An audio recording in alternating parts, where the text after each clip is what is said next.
اللہ الرحمن الرحیم۔ اللہ رب العزت نے انسان کی ہدایت کے لیے اپنی طرف سے معصوم نمائندے بھیجے ہیں، اور پیغمبر گرامی اسلام حضرت محمد مصطفیٰ صلی اللہ علیہ وآلہ وسلم کے بعد اللہ نے ہمیں حضرت علی علیہ السلام جیسی کامل الصفات شخصیت عطا فرمائی۔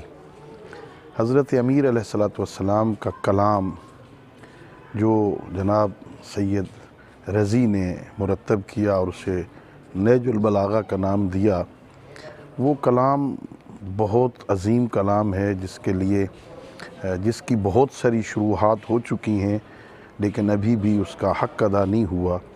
اللہ رب العزت نے مولا متقیان کی زبان سے تمام وہ احکام اور اخلاق اور عقائد جو انسانی زبان سے بیان ہو سکتے ہیں اس ضمن میں بیان کیے ہیں۔ ہمیں اس سے پورا استفادہ کرنا چاہیے۔ نہج البلاغہ کے لیے وہ لوگ جو فصاحت اور بلاغت کے معیاروں کو سمجھتے ہیں، ان لوگوں نے کہا ہے کہ یہ قرآن کا بھائی ہے، یعنی اللہ رب العزت نے اتنی عظمت کلام امیر میں عطا فرمائی کہ اسے اخ القرآن کا نام دیا گیا۔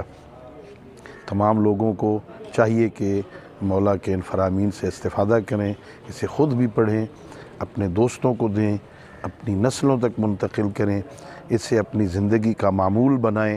اور کتابیں تو ظاہر شائع ہوتی رہتی ہیں، نہج البلاغہ ایک مدت سے شائع ہو رہا ہے، لیکن مرکز افکار اسلامی والوں نے تازہ جو اسے شائع کیا ہے، بہت عمدہ کاغذ اور بہترین اس کو بہترین انداز میں شائع کیا ہے، جسے آپ خود لیں۔ اور میں تو یہ خواہش کروں گا کہ اگر دوستوں کو تحفہ دینا ہو تو اس سے بہتر کوئی اور تحفہ اس وقت نہیں ہے، ہمیں اس سے استفادہ کرنا چاہیے۔ شکریہ۔